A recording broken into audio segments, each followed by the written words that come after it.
Welcome to Salute. I'm your host, Bob Peters, and I have a friend who's also my partner on the radio on 1410 The Q every Friday from 10 to 11, Colonel Retired Ric Baysinger. It's good to have you here, Rick. I promise not to abuse you like I do like on you the do radio. on the radio. Okay. Yeah. That's a warm feeling. Yeah, okay. You've were in the Army National Guard 30 plus years, right? Yes. Did 30 years in the Florida Army National Guard, 2 years in the Army Reserve. Tell us a little bit about yourself. Where were you born, and when did you go in the Guard? I was born in Aurora, Illinois, and we moved to Florida when I was like 6 years old. So I've been in Florida really all my life. When I got in the Guard was after high school, going to Lake Sumter Community College, and that's when I met my wife. We were taking a lady to beautician school. Turns out that Sue was driving her mother to the beautician school. That's how I met her. We got married early on, and kind of tough going to school. And then her father, my father-in-law, was in the National Guard for, I don't know, maybe 40 years. And so he was talking to me about, the money I could make and the advancements that I could get in the Florida National Guard. So to a kid going to school, living in a very small, it was actually the house my great-grandfather built to build the other house. The money sounded good, so I had no big plan. Signed up, joined the National Guard in the Leesburg unit, which was the 144th Transportation Company. And so that's how I got in, was my father-in-law. I had no idea what I was getting into. Your dad served too, correct? My dad was in World War II, like a lot of us my age.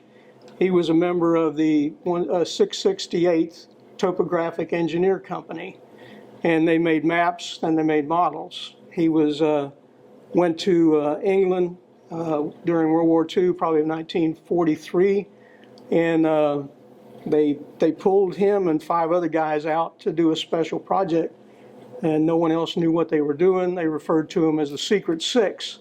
Come to find out what he and his buddies were doing, they were making scale models for the D-Day invasion planning. Oh, wow. And I do have some pictures, and I've made some presentations about what he did in World War II. Oh. So they went from England to Normandy all the way to the end of the war in Czechoslovakia, following Patton's army, making maps and making more models. That's interesting. D-Day that's quite a story in itself, with the phony armies and everything. Yeah, it was interesting because, of course, they made these models, and I've seen them in a couple documentaries showing the models, and the soldiers were actually looking at them for making their plans. But Dad and his unit didn't make it to Normandy until about 8 days later. But it was in some writings and some books as they were coming in on their landing craft. They were pointing out all the landmarks that they had used to make these scale models. Very interesting to listen to what they did. Yeah, you do a presentation on that? I've done probably half a dozen presentations a number of years ago. Oh, maybe someday you'll give us a presentation. I was. The D-Day. I mean, that to me is like my uncle, my best friend, my godfather. He was in on D-Day, so that's one of the things that always steered me going. Is D-Day. I mean, I'd love to see that model. It's amazing. It's amazing. Well, I don't have the models. Well, the pictures of the models. I'd love to see the pictures of the models. Yes, I would be glad to bring them to you. And I also checked your bio here. The Boy Scouts of America. You were a Eagle Scout, right? My brother and I got our Eagle Scouts on the same evening. My dad was very involved in the Boy Scout troop in Groveland, and my brother and I went on to get our Eagles. And my son-in-law is also an Eagle Scout. And you went to Groveland High School, I see here. Yes. And we'll talk about your civilian career later, but right now we want to talk about your obligation with the Guard, and also you sent me this bio. It says the Hall of Fame. Tell me about the Hall of Fame. Hall of Fame, I think, is, survivors. But the first Hall of Fame I was in was the Florida National Guard Officer Candidate School Hall of Fame. If my commission is through the Florida Army National Guard Officer Candidate School, anyone who gets promoted to colonel is inducted into the Hall of Fame. And then there's a Hall of Fame where Mount Dora Christian Home and Bible School. I'm in their Athletic Hall of Fame, which I called my coach and I said, I'm going to be inducted into the Sports Hall of Fame. And he said, what? And turns out I served as the president of the Boosters Club for 19 years. We started off with our daughters. Both our daughters went to the Bible school. I got involved with the Booster Club, enjoyed it. Just like you find something where you can accomplish something and help people out. So I was there for like 19 years, and so they allowed me to get into So you weren't like the starting point guard or the running back for this? Well, I'll tell you that. Oh, but, yeah? I'm listening. No, I was all conference football in Groveland High School, though. Really? At 145 pounds. So, and then the last one was the Lake Sumter Community College. They started an annual awards program for, I guess it's called the Hall of Fame, and I was selected on the additional for the President's Award, primarily on my military background. And wow. I'm learning an awful lot about you today. could be dangerous. Well, I guess makes me kind of feel it's better bad you about- know than to make it up. So This makes me bad about picking on you on the radio. But your military assignments, you went into the Guard in what, 1973? 1970, 70, but you were commissioned in 73, right? right? As a second lieutenant. Tell me about your assignments. I could read them all off, but it'll take about a half an hour. One of the greatest things I think about the National Guard, I used to tell people that I enjoyed the military in bite-sized chunks, because when I got in, it was primarily 1 weekend a month, 2 weeks in the summer. Now, we'll get into it, I'm sure, but it's just unbelievable what these guys do. Absolutely. But I got in, Leesburg was a truck company, and back when I got in 1970, we weren't well equipped. We weren't that well trained. We did have some veterans coming back, but primarily we had the trucks we had in Leesburg. We probably had 15 or 20 M211 trucks, Korean War vintage trucks. And so we were a transportation company. Shortly after I got in, they changed it to infantry. And in comes a second lieutenant by the name of Jim Watson, who at Groveland High School was 2 years ahead of me. And he turns it, we became infantry, and he gave me an M60 machine gun, which is a crew-served weapon's like 39 pounds. And I started looking at it. I still had 4 years to go in the Guard, and I said, well, I think I'll go, do as much as I can while I'm here. So that's when I went to the Officer Candidate School. Went to Officer Candidate School, which was a year, basically the same thing, and 1 weekend a month, 2 weeks in the summer. Got my commission as second lieutenant. Came out with the first assignment was a platoon leader, and then it went on from there. The reason I have so many assignments, I look at it, I was like the cleanup guy, spill on aisle 6 or something like that, because I was assigned to Dade City. I was there for about a year. They relieved the lieutenant in Leesburg. My father-in-law was there, said, hey, we got to have Lieutenant Baysinger in Leesburg. So they brought me into Leesburg to clean up Leesburg. That happened about 3 different times where they relieved somebody, and then I went in and filled in and cleaned up after that. But did infantry platoon leader, and along with that came part unit commander. For example, Leesburg had 2 platoons. Sanford had the rest of the company. So I was the unit commander in Leesburg as well as being a platoon leader. Did that 2 different times. Then you become the executive officer. I was executive officer in 2 different units again. I was in Eustis. We were having a great time. They relieved the guy in Sanford. And then I went to Sanford to be the company commander. So that's the way my career has been. And then you go to, the most fun is in the company level operations. And then I went on to the battalion staff in Orlando. Just for information, the battalion I'm talking about has Leesburg, Eustis, Sanford, Orlando, and then at one time there was a company down south. Each one of those is a separate company, comes together as a battalion.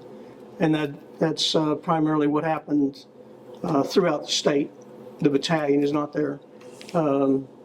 Company's 150 guys, probably 155 soldiers or so. Battalion is probably 700 and something. And then from there, of course, you just progress. I went to the battalion staff, and then I went to Tampa to the brigade staff, and from there, they made me the battalion commander in Panama City. So I was hoping that I would become the battalion commander in Orlando, but you go where they send you. Yours is not to question why. It's just a do or die. Yeah, that's what the old saying. When you went in, did you go in as an officer? Oh, no. I was enlisted in Leesburg, and it was a truck company. I was the dispatcher. Dispatch the trucks. What they would do is they would contact the Leesburg unit. They wanted to haul troops from Eustis to the woods or something like that. Or when we go for a 2 weeks annual training, then that's what the guys did. They drove trucks for the different companies hauling back and forth. So all I did was sign the trucks in and out.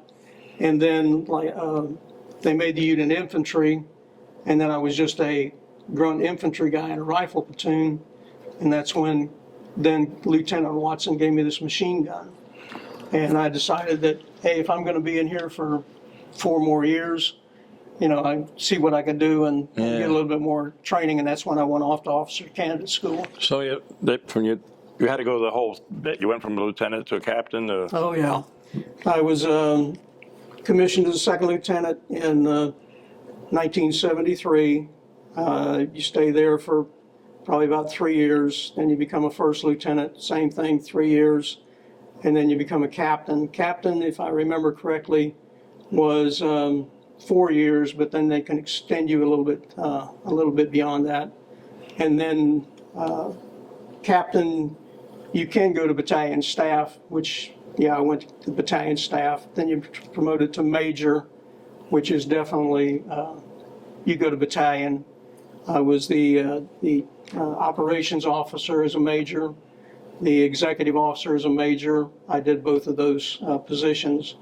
And then I went to the brigade headquarters in Tampa as an operations officer, as a major, and did some time at the brigade headquarters, and then they sent me back. That's when they sent me to North Florida to Panama City to be a battalion commander, and that's when I was promoted to lieutenant colonel. And then from Panama City, I went back to brigade as lieutenant colonel.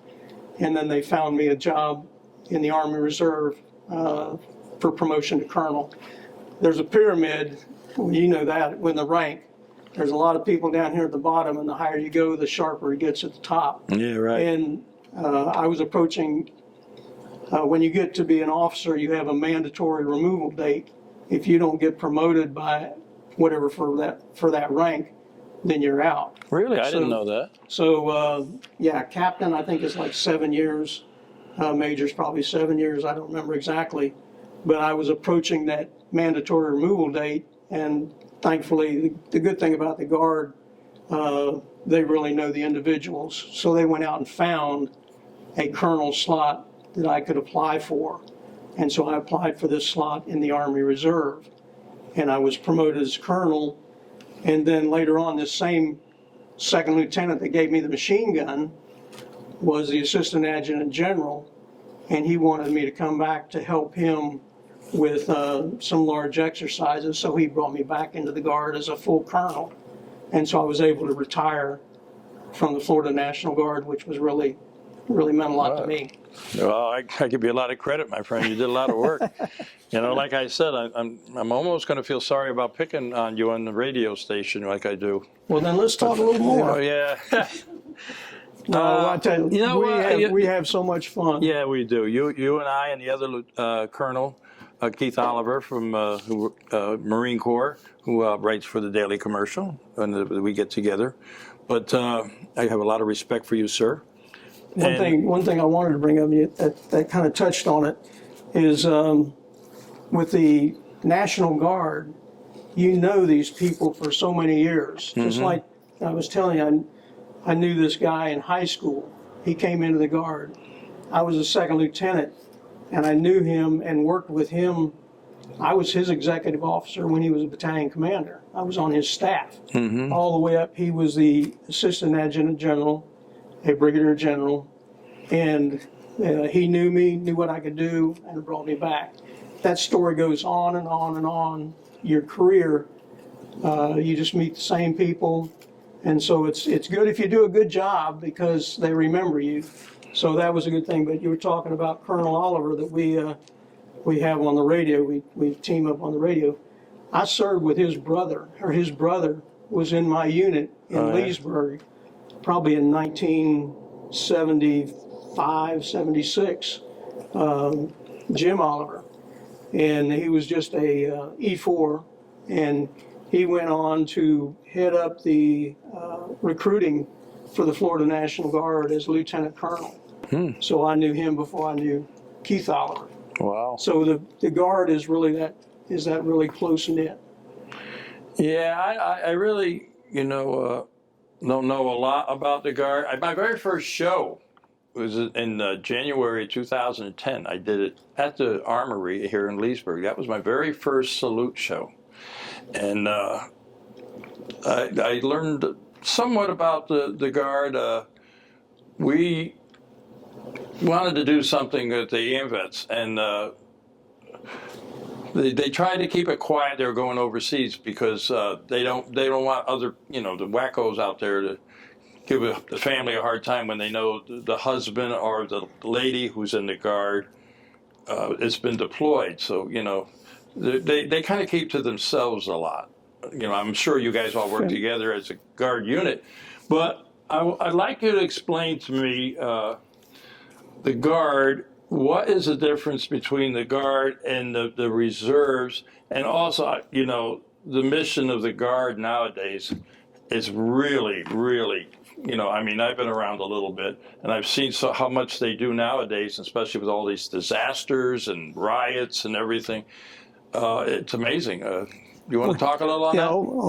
I'd love to talk about what the Guard does, but I want to just go back on one thing. You're talking about your shows, and you did a show with Brigadier General Sullivan. Yes, I did, quite a while ago. And I call him General. I never called him Commissioner. I said, a commissioner doesn't mean much to me, but you were a general. That means something to me. He and I went to church together in Leesburg, and we played church league softball. And at that time, I think I was probably the company commander in Leesburg or something. We got to talking, and I found out he had just come off of active duty. And so I had talked him into becoming a infantry platoon leader for me in Leesburg. And state found out he was nuclear weapons qualified. So immediately they took him to the artillery. But Tim, he's just so qualified that I think he came to us as like a captain. And I ran into him, Hurricane Andrew. He was a major down in South Florida during that thing, but he went on to be a brigadier general. He came off of active duty, got into the Guard, and showed what he could do. And was very successful. He's quite the man. Oh, he is. Okay, so where did you want me to start? Well, the mission of the Guard, here's the question. So you want to write them down? No, I'm not going to. The mission of the Guard. Let me get my aide to come over here. Yeah, yeah, your boss? Yeah. Okay. The mission of the Guard, how it's changed, and then I want you to talk a little bit about what is the difference between the Guard and the reserves. Right. Okay. Really, this is the part I enjoy about it. Like I said, you could come in the Guard and do it I had an excellent civilian occupation. That supported the family, but then I could do the Guard. I used to say I could do the Guard in bite-sized chunks. The easiest way is to look at it from the National Guard point of view. And in Florida, there's an Army National Guard and also an Air National Guard. Now, I can't really talk very much about the Air National Guard, but the big difference between the two, or the reserves and active duty, is the National Guard has a state mission. That is really the big difference between the two. They belong to the governor until the president mobilizes them or activates them. The money comes from the federal government unless we go on state active duty. Miami, the Hurricane Andrew is a good example. When Hurricane Andrew came, the governor mobilized all of his National Guard. And then they brought in the active duty. I think it was some special forces guys. The Florida National Guard was carrying live ammunition and weapons for security missions throughout Miami. The federal forces cannot do that. Wow. So anytime the National Guard is mobilized, we do have live ammunition. Now, way back when, we carried weapons, but may not have been live ammunition. But I was mobilized, state active duty for the Miami riots. The Miami riots, Florida National Guardsmen were carrying live ammunition with their weapons. And the federal government, I can't get into the acts and all that, but there's different reasons why the active duty cannot do that. And I'm sure that's the same thing with when they went to Washington, D.C., if they were on a security mission. There was a time when we may or may not have live ammunition, but the general at the time says that's not very smart to put a guy out there with a weapon. Yeah, make believe. Somebody, right. Yeah, they probably have weapons. Yeah, they might have it. Okay, and the National Guard, 1 weekend a month, 2 weeks in the summer is the basic requirements that we do. And we'll get into it later. What these guys are doing now is far beyond. But now the president can mobilize the National Guard. He can take it from the state, which is how these guys are going overseas right now. And really, probably the only difference between the Army Reserve, you come off active duty, and then they probably have the same thing, basically a monthly drill and then an annual training requirement. So the reserves are people who before served active. For the most part? You can go directly to the Army Reserve, into the reserve. When I got out of the Air Force, I did 4 years active. Then they automatically put me into the reserves, but non-active. So I didn't have to go into any of the meetings or anything. But you didn't get any money either, did you? No. Okay. So that's, as I understand it, basically, I went from the National Guard to the Army Reserve for that Emergency Preparedness Liaison Officer's job. So basically, I did the same thing, but I would not have been called for state active duty or anything like that. You got paid? And I'm sorry? You got paid? Very well. Oh, wow. You bring the donuts again next week. Yeah. Yes, of course, we get paid for the weekend drills and then the annual training. And then any additional mobilizations you get paid for also. And if you go off to school. But like I say, when I got in, there was not a lot of attention paid to the Guard. It was difficult to get schools for promotions and things like that. And like I say, I stood there, I got in the Guard when we were using refurbished equipment all the way up to the time our son-in-law went overseas and is now, he's a combat infantry guy, awarded combat infantry patch and all that kind of stuff. Yeah. So we went from that to the most up-to-date equipment and actually, molding in with the active duty. The mission of the Guard has really, really changed since when I was in, believe it or not, 50 years ago. And I look at them now and see. I wish too. Oh yeah, you too. All what they're doing nowadays, it's amazing. The Guard and the reserves are being called up so much, and we got to give them a lot of credit. Our son-in-law was a captain of the Eustis unit. He was over in Mosul with the company, the guys from Eustis. They had a double truck bomb in Mosul. It was written up in all the papers. Immediately, this captain in the National Guard had all the mechanized equipment he needed, had attack helicopters, Air Force on call. I mean, it just blew my mind as to that kind of responsibilities from where I started as a captain to where he is right now. Yeah. Colonel, I'm saying that, I'm being nice because, Nice. I really have a lot of respect for you. Hey, we have I know a I good give time. you a hard time, but We have a good time. yes, have a we great do. time. But you have something you'd like to talk about, favorite memory, a story, what have you? Well, I think I touched on it early on, is just the camaraderie of the National Guard, because we stay in the state of Florida Reserve. You could go from state to state, but Florida Army National Guard, we see each other, like I say, from the beginning to the end.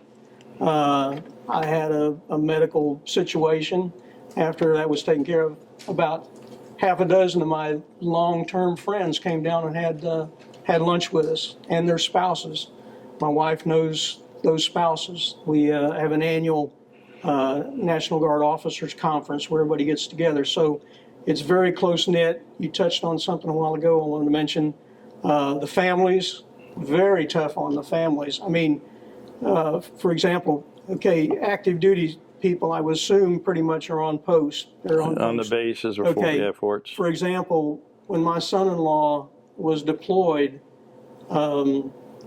his unit, well, first of all, he was in Orlando, first deployment. There's a family readiness group, but those ladies or those spouses are all over the place.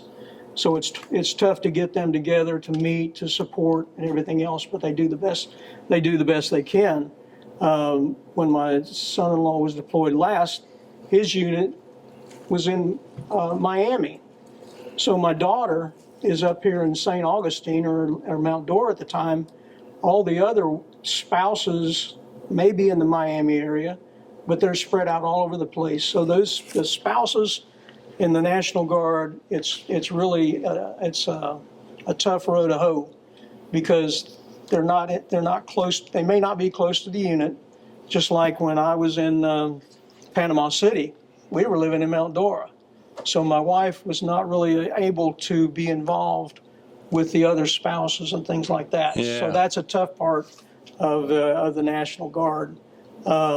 Just touch on some of the things I was involved with. The first thing was the Miami riots in 1980. We were called up on, I think it happened on Saturday night. By Sunday morning, we were headed south to the Miami riots. That was my first experience of active duty, state active duty. The longest one was Hurricane Andrew. At the time, I was not in the battalion in Orlando. I was in Tampa. And I just kept waiting for them to call me. They'd taken all the battalions, but they didn't take the brigade. And finally, they needed more staff people. So I finally got involved in the Hurricane Andrew for 60 days at the State Operations Center.